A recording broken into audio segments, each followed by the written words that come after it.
Assalamualaikum warahmatullahi wabarakatuh. Kembali lagi bersama saya Riza Arif MZ.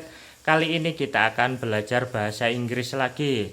Nah, materi bahasa Inggris kita kali ini yaitu tentang bagaimana memahami kata harus dan bisa pada kata tanya what. Oke, jadi materi bahasa Inggris kita kali ini yaitu tentang bagaimana memahami kata harus dan bisa pada kata tanya what. What ini adalah kata tanya. Artinya adalah apa? Nah, harus ini bahasa Inggrisnya adalah must. Kemudian bisa bahasa Inggrisnya adalah can. Bagaimana kata harus dan kata bisa jika dibuat kalimat tanya menggunakan kata tanya what? Mari kita lihat. Untuk yang pertama, apa yang harus saya lakukan? Oke, untuk contoh yang pertama ini adalah kata tanya. Jadi wajib menggunakan tanda tanya. Oke, untuk contoh yang pertama, apa yang harus saya lakukan? Apa itu what? Yang ini tidak usah diterjemahkan. Kemudian harus itu must. Jadi bahasa Inggrisnya apa yang harus itu adalah what must. Kemudian saya itu I, lakukan itu do. Jadi bahasa Inggrisnya apa yang harus saya lakukan itu adalah what must I do. Seperti itu. Jangan lupa tanda tanya karena ini adalah kalimat tanya. Kemudian untuk contoh yang kedua, apa yang bisa kamu kerjakan? Apa itu what? Yang itu tidak usah diterjemahkan ke dalam bahasa Inggris. Bisa itu can. Jadi bahasa Inggrisnya apa yang bisa itu adalah what can. Seperti itu. Saya ulangi, bahasa Inggrisnya apa yang bisa itu adalah what can. Kemudian kamu itu you, kerjakan itu do. Bahasa Inggrisnya kerjakan dan lakukan itu sama, yaitu do. Oke, sama. Jadi bahasa Inggrisnya apa yang bisa kamu kerjakan adalah what can you do. Seperti itu. Apa itu what? Yang itu tidak usah diterjemahkan. Kemudian bisa itu can. Jadi bahasa Inggrisnya apa yang bisa itu what can. Kamu itu you, kerjakan itu do.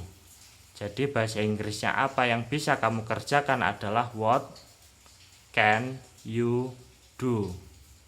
Oke, seperti itu. Kemudian untuk contoh ketiga, apa yang harus di? Nah, ini ada kata harus dan di. Di dalam bahasa Inggris itu mempelajari dan dipelajari itu beda. Kalau mempelajari itu berarti kalimat aktif. Dan jika dipelajari ini adalah kalimat pasif. Jika kalimat pasif ini harus menggunakan to be. Harus itu bahasa Inggrisnya must. To be-nya must itu adalah be. Seperti itu. Jadi dipelajari ini adalah kalimat pasif. Dan jika kalimat pasif itu harus menggunakan to be. Harus itu bahasa Inggrisnya must. To be-nya must itu adalah be. Seperti itu.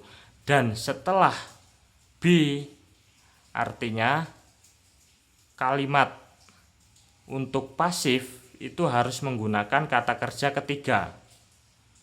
Nah, kata mempelajari itu bahasa Inggrisnya adalah learn. Learn ini adalah kata kerja ke-1. Kemudian kata kerja keduanya adalah learned. Ada tambahan ed-nya. Begitupun juga kata kerja ketiga, yaitu learned. Ada tambahan ed-nya, sama dengan kata kerja kedua.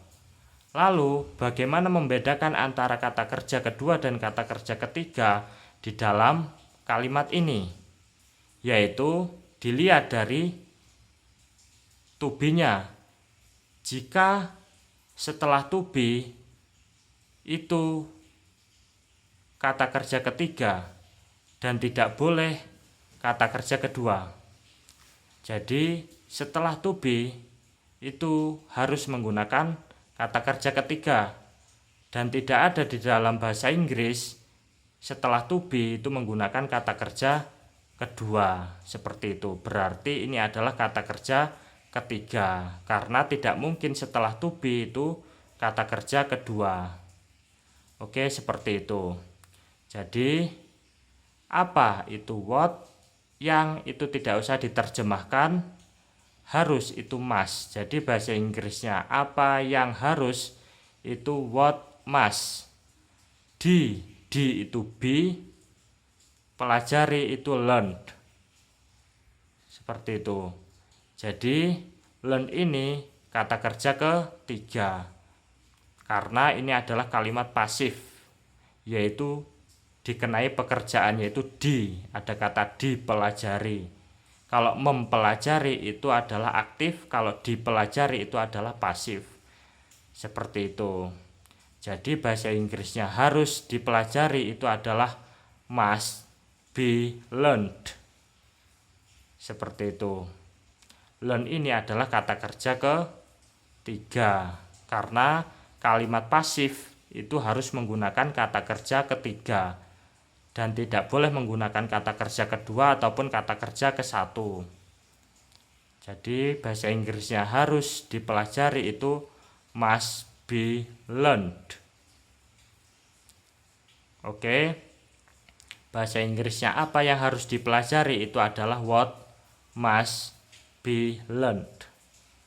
Kemudian untuk contoh keempat, apa yang bisa dimakan? Apa itu what yang itu tidak usah diterjemahkan, bisa itu can. Jadi bahasa Inggrisnya apa yang bisa itu what can. Kemudian dimakan. Nah, dimakan ini adalah kalimat pasif. Jika pasif itu harus menggunakan to be. Bisa itu bahasa Inggrisnya adalah can. To be-nya can itu adalah be. Dan setelah to be itu harus menggunakan kata kerja ketiga. Jadi memakan itu bahasa Inggrisnya adalah eat, ate dan eaten. Memakan itu adalah kalimat aktif. Dan jika dimakan, kalau dimakan itu adalah kalimat pasif. Jika kalimat pasif harus menggunakan to be plus verb 3 ataupun kata kerja ketiga. Jadi bahasa Inggrisnya bisa dimakan itu adalah can be eaten. Seperti itu. Be ini adalah to be dari can. Karena setelah bisa itu adalah kalimat pasif, maka di sini harus menggunakan to be. To be-nya can adalah be. Bahasa Inggrisnya bisa dimakan itu adalah can be eaten.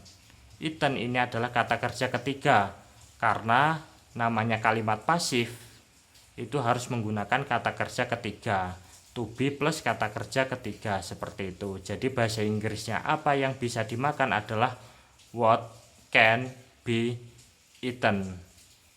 Oke, terima kasih, semoga bermanfaat. See you in the next videos. Wassalamualaikum warahmatullahi wabarakatuh.